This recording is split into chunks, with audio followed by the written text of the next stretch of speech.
जिंदगी में तुम्हें जीतने से कोई नहीं रोक सकता। तुम अवश्य ही जीतोगे। तुम बुरे नहीं हो। तुम्हें बुरा बनाने वाली तुम्हारी आदतें हैं और यह आदतें तुम्हारे विचारों से पैदा हुई है। इसलिए ज्यादा विचार आने पर क्या करें और विचारों पर नियंत्रण कैसे रखें, इसी के पीछे का एक गहरा रहस्य हम आज के इस वीडियो में एक रहस्यमय कहानी के माध्यम से जानेंगे। तो चलिए शुरुआत करते हैं। राजा और रानी। भारत के वैभवशाली राज्य में राजा विक्रम नाम का एक बुद्धिमान और न्यायप्रिय राजा शासन करता था। वह अपनी बुद्धिमत्ता और अपनी प्रजा के प्रति उदारता के लिए दूर दूर तक जाने जाते थे। उनके पक्ष में उनकी समान रूप से बुद्धिमान और सुंदर रानी महारानी गौरी थीं। साथ मिलकर उन्होंने करुणा और निष्पक्षता के साथ राज्य पर शासन किया और अपने दायरे में रहने वाले सभी लोगों का प्यार और सम्मान अर्जित किया। एक दिन राज्य में एक परेशान करने वाली बात सामने आई। भारतवासी भविष्य की चिंता से ग्रस्त थे। राजा और रानी ने देखा कि उनकी प्रजा लगातार अत्यधिक सोचने में व्यस्त थी, जिससे लोगों में अशांति और असंतोष पैदा हो रहा था। अपने लोगों को उनके डर पर काबू पाने में मदद करने के लिए दृढ़ संकल्पित राजा विक्रम ने अपने गहन ज्ञान के लिए जाने जाने वाले पौराणिक आरशी पर्वत की सलाह लेने के लिए यात्रा शुरू करने का फैसला किया। एक लंबी और कठिन यात्रा के बाद राजा अंततः एक राजसी पर्वत के ऊपर स्थित आरशी पर्वत के निवास पर पहुंचे। आरशी ने राजा विक्रम की यात्रा का उद्देश्य जानकर उनका गर्मजोशी और श्रद्धा से स्वागत किया। राजा ने विनम्रता पूर्वक ऋषि से मार्गदर्शन मांगा कि कैसे अपने लोगों को अत्यधिक सोचने की प्रवृत्ति पर काबू पाने में मदद की जाए। ऋषि पर्वत ने ध्यान से सुना और फिर राजा को अपनी बुद्धि बताई। महामहिम, उन्होंने शुरू किया, अति सोचना एक उलझे हुए जाल की तरह है जो मन को भय और अनिश्चितता के चक्र में फंसा देता है। इस पैटर्न से मुक्त होने के लिए व्यक्ति को जीवन के प्राकृतिक प्रवाह पर भरोसा करना सीखना चाहिए और उसमें विश्वास रखना चाहिए। ब्रह्मांड की योजना अपने लोगों को वर्तमान क्षण पर ध्यान केंद्रित करना और भविष्य के बारे में चिंताओं को छोड़ना सिखाएं। आरशी की सलाह से लैस होकर राजा विक्रम राशि पर्वत की शिक्षाओं को लागू करने के लिए दृढ़ संकल्पित होकर अपने राज्य लौट आए। उन्होंने अपनी प्रजा से आह्वान किया और आरशी के ज्ञान के शब्दों को साझा किया। उनसे वर्तमान क्षण को अपनाने और ब्रह्मांड की दिव्य व्यवस्था पर भरोसा करने का आग्रह किया। भारत के लोगों ने ध्यान से सुना।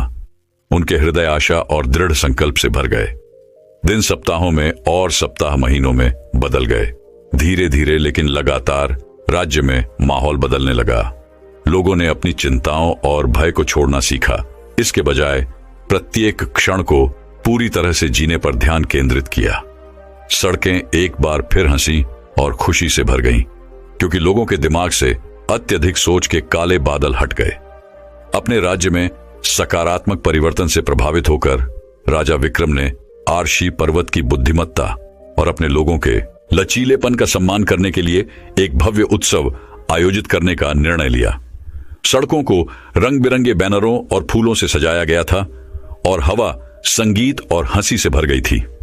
राजा और रानी ने उत्सव का नेतृत्व किया। उनके दिल अब भारत में शांति और सद्भाव के लिए कृतज्ञता से भर गए। जैसे ही सूरज क्षितिज पर डूबा, राज्य पर सुनहरी चमक बिखेरते हुए राजा विक्रम अपने लोगों के सामने खड़े हो गए। उनकी आवाज गर्व और प्रेम से भरी हुई थी। मेरी प्रिय प्रजा, उन्होंने घोषणा की, आज हम न केवल आरशी पर्वत के ज्ञान का जश्न मनाते हैं, बल्कि हम में से प्रत्येक के भीतर मौजूद ताकत और लचीलेपन का भी जश्न मनाते हैं। आइए हम हमेशा वर्तमान क्षण में जीना याद रखें, क्योंकि वह यही है जिससे सच्ची शांति और खुशी का वास हो। और इसलिए भारत का राज्य राजा विक्रम और महारानी गौरी के मार्गदर्शन में समृद्ध हुआ। उनकी ज्ञान और करुणा की विरासत आने वाली पीढ़ियों के लिए चमकती रही। ज्ञान के राजा और रानी की कहानी इस देश में एक किंवदंती बन गई, जिसने इसे सुनने वाले सभी को वर्तमान क्षण की सुंदरता को अपनाने और जीवन की दिव्य योजना के प्रकट होने पर भरोसा करने के लिए प्रेरित किया। और इस प्रकार भारत के लोगों ने यह मूल्यवान सबक सीखा कि अत्यधिक सोचना केवल दिमाग को धुंधला करने और जीवन के आनंद और आश्चर्य का सही मायने में अनुभव करने की क्षमता में बाधा डालने का काम करता है। अपने डर को दूर करने और वर्तमान क्षण को अपनाने में उन्हें सच्ची शांति और संतुष्टि मिली। और वे भारत के राज्य में हमेशा के लिए खुशी से रहने लगे। तो दोस्तों, वही अब अगली रोचक कहानी की शुरुआत कुछ इस प्रकार होती है। विश्वास की शक्ति। भारत के एक अनोखे गांव में अर्जुन नाम का एक युवा लड़का रहता था। अर्जुन अपने मेहनती स्वभाव और पढ़ाई के प्रति समर्पण के लिए जाने जाते थे। उनका लक्ष्य शिक्षा में उत्कृष्टता प्राप्त करना और अपने माता पिता को गौरवान्वित करना था। एक दिन वर्ष की सबसे महत्वपूर्ण परीक्षा की घोषणा की गई और अर्जुन अपनी कक्षा में सर्वोच्च अंक प्राप्त करने के लिए दृढ़ संकल्पित था। जैसे जैसे परीक्षा का दिन नजदीक आया, अर्जुन ने खुद को अत्यधिक सोचने में व्यस्त पाया। वह परीक्षा की कठिनाई, अपने माता पिता की अपेक्षाओं और असफलता के डर से चिंतित था। उसका मन संदेह और अनिश्चितताओं से घिरा हुआ था, जिसके कारण उसकी रातों की नींद हराम हो गई और दिन चिंताजनक हो गए। पढ़ाई पर ध्यान केंद्रित करने के उनके सर्वोत्तम प्रयासों के बावजूद उनके विचारों का बोझ भारी बोझ बन गया। अर्जुन के दोस्तों ने उसके संघर्ष को देखा और उसे आश्वस्त करने की कोशिश की कि वह सफलता पाने में सक्षम है। हालांकि अर्जुन की ज्यादा सोच ने उसके दिमाग पर कब्जा कर लिया था, जिससे उसके लिए खुद पर विश्वास करना मुश्किल हो गया था। परीक्षा की पूर्व संध्या पर अर्जुन अपनी मेज पर किताबों और नोट्स से घिरा हुआ बैठा था। जब उसने आखिरी बार सामग्री की समीक्षा की तो उसे घबराहट महसूस हुई। तभी गांव का एक बुजुर्ग व्यक्ति, जिसने अर्जुन की दुर्दशा के बारे में सुना था, उससे मिलने आया। बुद्धिमान व्यक्ति अर्जुन के पास बैठ गया और उससे पूछा कि वह इतना व्यथित क्यों लग रहा है। अर्जुन ने परीक्षा के बारे में अपनी चिंताएं व्यक्त की और बताया कि कैसे उसकी अत्यधिक सोच ने उसे संदेह से ग्रस्त कर दिया था। बुजुर्ग व्यक्ति ने ध्यान से सुना और फिर अर्जुन की ओर देखकर गर्मजोशी से मुस्कुराया। अर्जुन, मुझे तुम्हारे साथ एक कहानी साझा करने दो, बुद्धिमान व्यक्ति ने कहना शुरू किया। एक बार एक युवा किसान था जो गांव में सबसे अच्छी फसल का सपना देखता था। वह दिन रात मेहनत करता था, बीज बोता था और अपनी फसलों की देखभाल करता था। लेकिन जैसे जैसे फसल का मौसम नजदीक आया, उसे अपनी क्षमताओं पर संदेह होने लगा। उसे चिंता होने लगी। मौसम, कीड़े और मिट्टी की गुणवत्ता, ठीक वैसे ही जैसे आप अपनी परीक्षा को लेकर चिंतित हैं। बुद्धिमान व्यक्ति ने आगे कहा, एक दिन गांव से गुजर रहे एक यात्री ने किसान की परेशानी देखी। यात्री ने किसान से पूछा कि वह इतना परेशान क्यों है और किसान ने अपना डर साझा किया। फिर यात्री ने किसान को बताया, अपने द्वारा बोए गए बीजों पर विश्वास करें, अपनी कड़ी मेहनत और समर्पण पर भरोसा रखें, विश्वास रखें कि प्रकृति अपना रास्ता अपनाएगी। बुद्धिमान व्यक्ति ने सीधे अर्जुन की आंखों में देखा और कहा, अर्जुन, किसान की तरह तुमने अपने प्रयासों और दृढ़ता के माध्यम से ज्ञान के बीज बोए हैं। अपनी क्षमताओं पर भरोसा रखें, अपनी तैयारियों पर विश्वास करें और विश्वास रखें कि आपको पुरस्कार मिलेगा आपकी मेहनत का। अर्जुन इस कहानी और बुजुर्ग व्यक्ति द्वारा साझा किए गए ज्ञान से बहुत प्रभावित हुए। जैसे ही उन्होंने अपनी यात्रा और अपने दोस्तों और परिवार के समर्थन पर विचार किया, उनके मन में शांति की एक नई भावना आ गई। उन्होंने महसूस किया कि ज्यादा सोचना ही उन्हें उनकी वास्तविक क्षमता से वंचित कर रहा था। आत्मविश्वास और खुद पर विश्वास की एक नई भावना के साथ अर्जुन ने अगले दिन शांत मन और केंद्रित भावना के साथ परीक्षा दी। उन्होंने अपने ज्ञान और समझ के आधार पर प्रत्येक प्रश्न का अपनी सर्वोत्तम क्षमता से उत्तर दिया। जब परिणाम घोषित हुए तो अर्जुन यह देखकर प्रसन्न हुआ कि उसने वास्तव में अपनी कक्षा में सर्वोच्च अंक प्राप्त किया है। उस दिन के बाद से अर्जुन ने खुद पर विश्वास की शक्ति को अपनाकर अत्यधिक सोचने की अपनी प्रवृत्ति पर काबू पाना सीख लिया। वह समझ गए थे कि सफलता परिणाम की चिंता करने से नहीं, बल्कि अपनी क्षमताओं और कड़ी मेहनत पर भरोसा करने से मिलती है। अर्जुन की यात्रा की कहानी पूरे गांव में फैल गई, जिससे अन्य छात्रों को अपने संदेह और भय को दूर करने की प्रेरणा मिली। कहानी की सीख कई लोगों के दिलों में गूंजती है। कभी कभी हमारे सामने सबसे बड़ी बाधा हमारा अपना दिमाग होता है, लेकिन विश्वास और आत्मविश्वास के साथ हम अपने रास्ते में आने वाली किसी भी चुनौती पर विजय पा सकते हैं। तो दोस्तों, वही अब अगली रोचक कहानी की शुरुआत कुछ इस प्रकार होती है। हाथी, साधु और गांव। भारत के मध्य में बसे एक शांत गांव में एक भिक्षु था जो अपनी बुद्धि और दयालुता के लिए प्रसिद्ध था। दूर दूर से लोग उनसे सलाह लेते थे। विभिन्न मामलों पर मार्गदर्शन चाहते थे। एक दिन एक ग्रामीण भारी मन से साधु के पास आया। उसका चेहरा चिंता से बोझिल था। हे बुद्धिमान भिक्षु, ग्रामीण ने कहा, मैं अपने मन की निरंतर बकबक को शांत नहीं कर पा रहा हूं। मैं अत्यधिक सोचने में व्यस्त हूं और यह मेरी आत्मा को गहराई से परेशान करता है। भिक्षु ने ध्यान से सुना। उसकी आंखें करुणा से भर गईं। कुछ देर की चुप्पी के बाद उसने उस आदमी को अपने साथ जंगल में चलने का इशारा किया। हरी भरी हरियाली और पत्तों की हल्की हल्की सरसराहट के बीच वे एक साफ स्थान पर पहुंचे, जहां एक शानदार हाथी राजसी और शांत खड़ा था। साधु ने मुस्कुराते हुए कहा, यह मेरे दोस्त राजू हाथी है। वो एक बार अपने ही विचारों से त्रस्त था, बिल्कुल वैसे ही जैसे आप अब हैं। लेकिन घटनाओं की एक श्रृंखला के माध्यम से उसने एक मूल्यवान सबक सीखा, जो मुझे विश्वास है कि आपकी मदद करेगा। जैसे ही साधु ने राजू हाथी की कहानी सुनानी शुरू की, उत्सुकतावश ग्रामीण उसके करीब आ गया। राजू का बोझ राजू एक राजसी हाथी था, जो अपनी ताकत और अनुग्रह के लिए जाना जाता था। हालांकि उनमें छोटी छोटी बातों पर भी ज्यादा सोचने की प्रवृत्ति थी। एक दिन जब वह जंगल में घूम रहा था, उसके विचार नियंत्रण से बाहर हो गए, जिससे वह अनिर्णय की स्थिति में पंगु हो गया। क्या होगा अगर मैं पर्याप्त मजबूत नहीं हूं? क्या होगा अगर मैं असफल हो जाऊं? राजू ने सोचा। उसका मन अज्ञात भय से ग्रस्त हो गया। वह चाहे कितनी भी कोशिश कर ले, वह अपने अत्यधिक सोचने के बोझ से छुटकारा नहीं पा सका। साधु की बुद्धि एक दिन राजू की नजर एक शांत नदी के किनारे ध्यान कर रहे साधु पर पड़ी। साधु की शांत उपस्थिति से प्रभावित होकर राजू उसके पास आया। उसकी आंखों से उसकी आंतरिक अशांति झलक रही थी। भिक्षु ने हाथी की परेशानी को महसूस करते हुए धीरे से कहा, मेरे दोस्त, तुम्हारा दिमाग एक शक्तिशाली उपकरण है, लेकिन यह तुम्हारा सबसे बड़ा दुश्मन भी हो सकता है। जिस चीज पर तुम नियंत्रण नहीं कर सकते, उस पर ध्यान केंद्रित करने के बजाय वर्तमान क्षण को स्वीकार करना सीखो। उसे जाने दो, आप अत्यधिक सोचेंगे और आपको भीतर शांति मिलेगी। राजू का खुलासा साधु के शब्दों से प्रभावित होकर राजू आत्मखोज की यात्रा पर निकल पड़ा। रास्ते में चुनौतियों और बाधाओं का सामना करते हुए वह जंगलों में घूमते रहे। प्रत्येक परीक्षण के साथ उसने अपनी अत्यधिक सोच को त्यागना और अपनी प्रवृत्ति पर भरोसा करना सीखा। दृढ़ता और सचेतनता के माध्यम से राजू ने स्पष्टता और आंतरिक शांति की एक नई भावना की खोज की। उसे एहसास हुआ कि उसकी अत्यधिक सोच ने उसे पीछे धकेल दिया था, उसके निर्णय को धूमिल कर दिया था और उसे जीवन की सुंदरता को अपनाने से रोक दिया था। जैसे ही साधु ने राजू हाथी की कहानी सुनानी समाप्त की, ग्रामीण की आंखें समझ से चमक उठीं।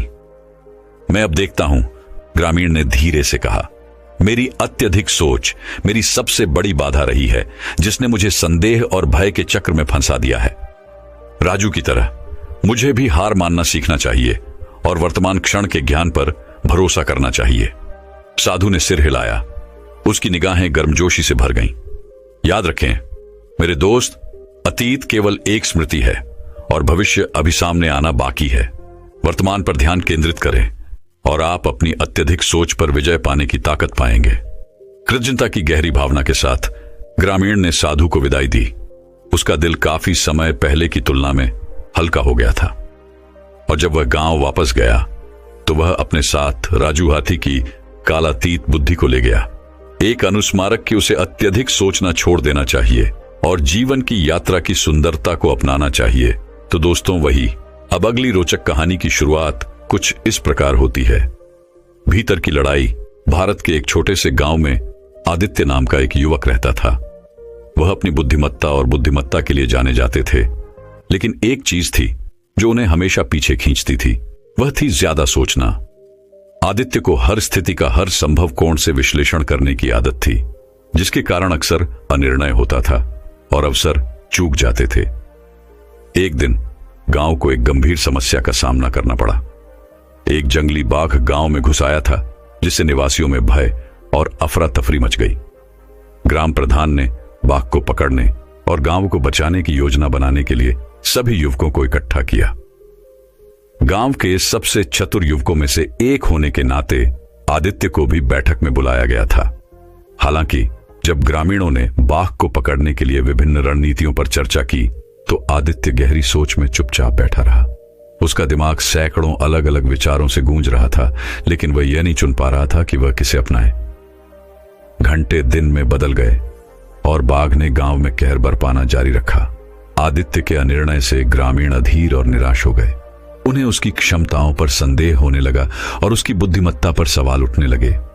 अपने कंधों पर गांव की उम्मीदों का बोझ महसूस करते हुए आदित्य ने अपना मन शांत करने के लिए पास के जंगल में टहलने का फैसला किया। जब वह जंगल में बहुत अंदर चला गया तो उसकी नजर एक बरगद के पेड़ के नीचे बैठे एक बूढ़े अर्शी पर पड़ी। अर्शी ने दयालु दृष्टि से आदित्य की ओर देखा और उससे पूछा कि उसे क्या परेशानी है। आदित्य ने अपने दिल की बात बताते हुए बताया कि कैसे खतरे के सामने उसकी अत्यधिक सोच ने उसे पंगु बना दिया था। अर्शी ने धैर्यपूर्वक सुना और फिर आदित्य को एक छोटा दर्पण दिया। अर्शी ने कहा, इस दर्पण में देखो युवक, और मुझे बताओ कि तुम क्या देखते हो। आदित्य ने दर्पण में देखा और देखा कि उसका अपना प्रतिबिंब उसे घूर रहा है, लेकिन जैसे जैसे वह खुद को घूरता रहा उसे कुछ अनोखी चीज नजर आई। उसका प्रतिबिंब बदलना शुरू हो गया। यह स्वयं के विभिन्न संस्करणों में बदल गया। प्रत्येक एक अलग विचार या विचार का प्रतिनिधित्व करता था जो उसके दिमाग में घूम रहा था। आदित्य को एहसास हुआ, उसने देखा कि कैसे उसके अत्यधिक सोचने से उसका ध्यान भटक गया था और उसे निर्णायक कार्रवाई करने से रोका गया था। अर्शी जानबूझकर मुस्कुराए और बोले, युवक, तुम जो लड़ाई लड़ रहे हो वह बाघ के साथ नहीं बल्कि तुम्हारे मन के भीतर की अराजकता के साथ है। आदित्य को अपने ऊपर स्पष्टता की लहर महसूस हुई। वह समझ गया कि उसके अत्यधिक सोचने पर काबू पाने की कुंजी उसके दिमाग में चल रहे शोर को शांत करना और अपने अंतर्ज्ञान को सुनना है। इस नए ज्ञान से लैस होकर आदित्य एक उद्देश्य की भावना के साथ गांव लौट आया। उन्होंने युवकों को एकजुट किया और बाघ को पकड़ने के लिए एक सरल लेकिन प्रभावी योजना प्रस्तावित की। अदम्य आत्मविश्वास के साथ आदित्य ने ऑपरेशन का नेतृत्व किया और दोनों ने मिलकर बाघ को सफलतापूर्वक फंसा लिया और गांव को और अधिक नुकसान से बचा लिया। आदित्य के इस बदलाव से गांव वाले हैरान रह गए। उन्होंने उसकी त्वरित सोच और बहादुरी के लिए उसकी प्रशंसा की और आदित्य को एहसास हुआ कि सच्ची बुद्धिमत्ता हर स्थिति का अत्यधिक विश्लेषण करने में नहीं है, बल्कि खुद पर भरोसा करने, और जब यह सबसे ज्यादा मायने रखती है तो कार्रवाई करने में निहित है। उस दिन से आदित्य गांव के नायक के रूप में जाना जाने लगा, अपनी बुद्धि के कारण नहीं बल्कि इसलिए कि उसने सबसे बड़ी लड़ाई, भीतर की लड़ाई पर विजय प्राप्त कर ली थी। और जब भी उसे लगता कि उसके मन में अत्यधिक सोचने की प्रवृत्ति वापस आ रही है तो आदित्य अर्शी द्वारा दिए गए दर्पण में देखता था और खुद को स्पष्टता और आत्मविश्वास के महत्व की याद दिलाता था। और इस तरह आदित्य की कहानी दूर दूर तक फैल गई, जिससे दूसरों को अपने मानसिक बंधनों को छोड़ने और निर्णायक कार्रवाई की शक्ति को अपनाने के लिए प्रेरणा मिली। क्योंकि अंत में यह हमारे विचारों की जटिलता नहीं है जो हमें परिभाषित करती है, बल्कि अनिश्चितता के सामने कार्य करने का साहस है। तो दोस्तों, वही अब अगली रोचक कहानी की शुरुआत कुछ इस प्रकार होती है। चिंतित हाथी की कहानी। हरे भरे भारतीय जंगल के मध्य में अमर नाम का एक हाथी रहता था। अमर पूरे जंगल में सबसे बड़ा और सबसे शक्तिशाली हाथी था। उसकी गौरवपूर्ण और राजसी उपस्थिति के कारण अन्य सभी जानवर उसका सम्मान करते थे। हालांकि अपनी शारीरिक ताकत और प्रभावशाली कद काठी के बावजूद अमर चिंता और अत्यधिक सोचने की गहरी भावना से ग्रस्त था, जिसके कारण वह अक्सर खुद को असुरक्षित और अनिश्चित महसूस करता था। एक दिन जब अमर अपने विचारों में खोया हुआ जंगल में घूम रहा था तो उसकी नजर एक शाखा पर बैठे एक बुद्धिमान बूढ़े उल्लू पर पड़ी। उल्लू, जो अपनी बुद्धिमत्ता और अंतर्दृष्टि के लिए जाना जाता है, हाथी के भीतर चल रही उथल पुथल को भांप सकता था। प्रिय अमर, उल्लू धीरे से बोला, मैं देख सकता हूं कि तुम्हारे विचारों का बोझ तुम पर भारी पड़ रहा है। मुझे बताओ, तुम्हारे दिमाग में क्या परेशानी है? अमर झिझक रहा था, समझ नहीं पा रहा था कि उसे उल्लू पर विश्वास करना चाहिए या नहीं। लेकिन बुद्धिमान पक्षी की दयालु आंखों और सौम्य व्यवहार ने उसे सहज बना दिया और उसने अपनी चिंताओं और भय को उजागर करना शुरू कर दिया। अमर ने कबूल किया, मैं लगातार संदेह और भय से ग्रस्त रहता हूं। मुझे इस बात की चिंता है कि दूसरे मेरे बारे में क्या सोचते हैं, अगर मैं काफी मजबूत हूं, अगर मैं सम्मान के लायक हूं, मेरे दिमाग में जरूरत से ज्यादा सोचने का बवंडर रहता है और मैं खुद को अपनी ही असुरक्षाओं में फंसा हुआ महसूस करता हूं। उल्लू ने ध्यान से सुना, समझ में सिर हिलाया, फिर अपनी आंखों में चमक के साथ वह धीरे से बोला, अमर, मेरे प्रिय मित्र, जो चिंताएं तुम्हारे मन पर छाई हुई हैं वे ऐसी परछाइयां हैं जिनका तुम पर कोई अधिकार नहीं है। याद रखो कि तुम पहाड़ों की तरह शक्तिशाली हो, उतने ही लचीले हो ओक का पेड़ और ऊपर के सितारों की तरह महान। अपने डर को खुद को परिभाषित न करने दें। अमर ने उल्लू की बातों पर गहराई से विचार किया और उसे अपने हृदय में आशा की किरण जलती हुई महसूस हुई। उस दिन से उन्होंने अपनी अत्यधिक सोचने की प्रवृत्ति से निपटने और अधिक सकारात्मक मानसिकता को अपनाने के लिए सचेत प्रयास किया। जब भी उसके मन में संदेह आता, वह खुद को उल्लू की बुद्धिमत्ता की याद दिलाता और उसकी ताकत और गुणों पर ध्यान केंद्रित करता। समय के साथ अमर का आत्मविश्वास बढ़ता गया और उसकी चिंता सुबह के सूरज में धुंध की तरह छंटने लगी। उसने अब अपनी अत्यधिक सोच को अपने ऊपर हावी नहीं होने दिया और इसके बजाय उसने अपनी ऊर्जा को दूसरों के उत्थान और पूरे जंगल में खुशी फैलाने में लगा दिया। अन्य जानवरों ने अमर में परिवर्तन देखा और उसके परिवर्तन से प्रेरित हुए। उन्होंने देखा कि कैसे उसने अपने भीतर के राक्षसों पर विजय प्राप्त की और पहले से कहीं अधिक मजबूत और लचीला बनकर उभरा। चिंतित हाथी से आत्मविश्वासी नेता तक अमर की यात्रा उन सभी के लिए प्रेरणा और आशा का स्रोत बन गई जो उसे जानते थे। और इसलिए अमर हाथी ने सीखा कि सच्ची ताकत केवल शारीरिक शक्ति से नहीं आती, बल्कि किसी के डर का सामना करने और अत्यधिक सोचने की बेड़ियों से मुक्त होने के साहस से आती है। वह लचीलेपन और सकारात्मकता का एक चमकदार उदाहरण बन गए। उन्होंने सभी को याद दिलाया कि संदेह करना ठीक है, लेकिन यह महत्वपूर्ण है कि उन्हें आप पर हावी न होने दें। चिंतित हाथी अमर की कहानी दूर दूर तक फैल गई और भारतीय जंगल में एक प्रसिद्ध किंवदंती बन गई।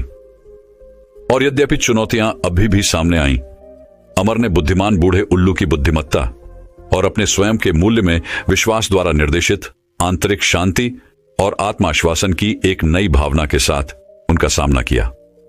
और इसलिए प्रिय पाठक, जब भी आप खुद को अत्यधिक सोचने और आत्मसंदेह के चक्र में फंसा हुआ पाएं, तो अमर की कहानी याद करें।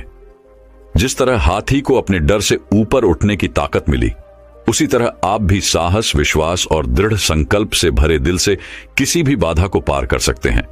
तो दोस्तों, वही अब अगली रोचक कहानी की शुरुआत कुछ इस प्रकार होती है।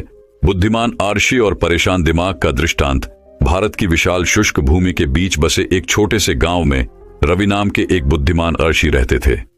गहन ज्ञान और गहरी अंतर्दृष्टि के लिए उनकी प्रतिष्ठा दूर दूर तक फैल गई, जिससे दूर दूर से लोग अपने गहन प्रश्नों के उत्तर ढूंढने लगे।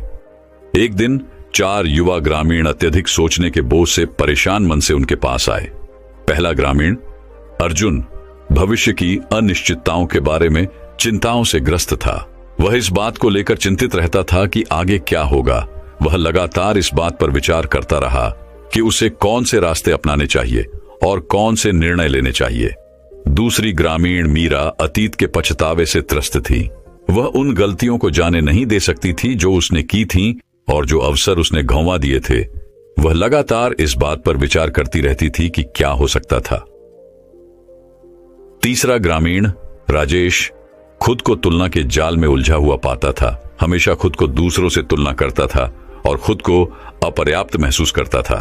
अंतिम ग्रामीण प्रिया विचारों की निरंतर धारा से अभिभूत थी जो उसके दिमाग में उमड़ रही थी, जिससे वह थकी हुई और चिंतित थी। बुद्धिमान आर्षी ने उनके प्रत्येक संघर्ष को धैर्यपूर्वक सुना। उसकी आंखें समझ से चमक उठीं। उसने उन्हें पास के एक बगीचे में अपने पीछे चलने का इशारा किया, जहां एक विशाल बरगद का पेड़ खड़ा था, जिसकी जड़ें प्राचीन सत्य की तरह धरती में गहराई तक फैली हुई थीं। पेड़ के नीचे बैठो और अपनी आंखें बंद करो, रवि ने निर्देश दिया। अपने नीचे की धरती को महसूस करो, जो कुछ भी है उससे जुड़ते हुए, और अपने विचारों को हवा में पत्तों की तरह बहने दो। ग्रामीणों ने उनकी आज्ञा का पालन किया। वे गहरे ध्यान की स्थिति में डूब गए, जबकि आर्षी खड़े होकर उन्हें देख रहे थे। उनकी उपस्थिति ने उनके परेशान मन पर शांत प्रभाव डाला। जब वे पत्तों की हल्की सरसराहट और प्रकृति के गुंजन से घिरे हुए मौन बैठे थे तो ऐसा लग रहा था कि समय अपनी पकड़ खो रहा है। घंटों बीत गए और जैसे ही सूरज क्षितिज से नीचे डूबा, ग्रामीणों ने अपनी आंखें खोली। उनके चेहरे नरम हो गए और उनके दिमाग साफ हो गए। सबसे पहले अर्जुन बोला। उसकी आवाज आश्चर्य से भरी थी। मैं अब देख रहा हूं कि भविष्य वर्तमान द्वारा डाली गई एक छाया मात्र है। इस क्षण में सचेत रहकर मैं उद्देश्य और स्पष्टता के साथ आगे का रास्ता तय कर सकता हूं। मीरा ने सिर हिलाया। उसके होठों पर मुस्कान तैर गई। अतीत एक शिक्षक है, जेल नहीं। मैं अपनी गलतियों से सीखूंगा और जो अब मेरे लिए उपयोगी नहीं है उसे जाने दूंगा। प्रत्येक नए दिन को कृतज्ञता और विकास के साथ स्वीकार करूंगा। राजेश ने गहरी सांस छोड़ी। उसकी आंखें नई समझ से चमक उठी। तुलना आनंद का चोर है। मैं अपनी अनूठी यात्रा का जश्न मनाने का प्रयास करूंगा और सफलता के क्षण भंगुर उपायों से परे अपने मूल्य को महत्व दूंगा। प्रिया की नजर आरशी से मिली। उसकी आंखों में अविरल आंसुओं की झिलमिलाहट थी। शांति के माध्यम से मुझे शांति मिली है। मैं अब अपने विचारों का गुलाम नहीं रहूंगा, बल्कि अपने दिमाग का स्वामी बनूंगा। यह चुनूंगा कि अपनी ऊर्जा और ध्यान को कहां निर्देशित करूं। रवि मुस्कुराया। उसका हृदय उस परिवर्तन पर गर्व से भर गया जो उसने देखा था। इसे याद रखें मेरे प्यारे दोस्तों, उन्होंने कहा। उनकी आवाज एक सौम्य धुन थी। जब मन को अनियंत्रित छोड़ दिया जाता है तो वह संदेह और भय का अशांत समुद्र बन सकता है, लेकिन अभ्यास और धैर्य के साथ आप इसकी शक्ति का उपयोग कर सकते हैं और आंतरिक शांति और संतुष्टि के तट की ओर बढ़ सकते हैं। और इसलिए ग्रामीणों ने उस शाम उपवन छोड़ दिया। उनके दिल हल्के और उनके दिमाग शांत थे, यह जानकर कि आरशी का ज्ञान उन्हें अत्यधिक सोचने से मुक्त, उद्देश्य और शांति से भरे जीवन की ओर उनकी यात्रा पर मार्गदर्शन करेगा। दोस्तों, मैं उम्मीद करता हूं कि यह कहानी सुनने से आपके जीवन में अच्छे बदलाव आए होंगे। आपको इस वीडियो से क्या सीखने मिला, ये कमेंट करके जरूर बताइए और अपने परिवार, दोस्तों या आपके करीबी इंसान के साथ ये कहानी शेयर करके उन्हें भी इस ज्ञान से परिचित करवाए। बाकी अगर आपको ये वीडियो दिल से अच्छी लगी हो तभी इस वीडियो को लाइक कर देना, और आपने अब तक इस चैनल को सब्सक्राइब न किया हो तो चैनल को सब्सक्राइब भी जरूर कर देना। आपका हर दिन शुभ हो और खुशियों से आपका जीवन भरा रहे। धन्यवाद। नमो बुद्धाय।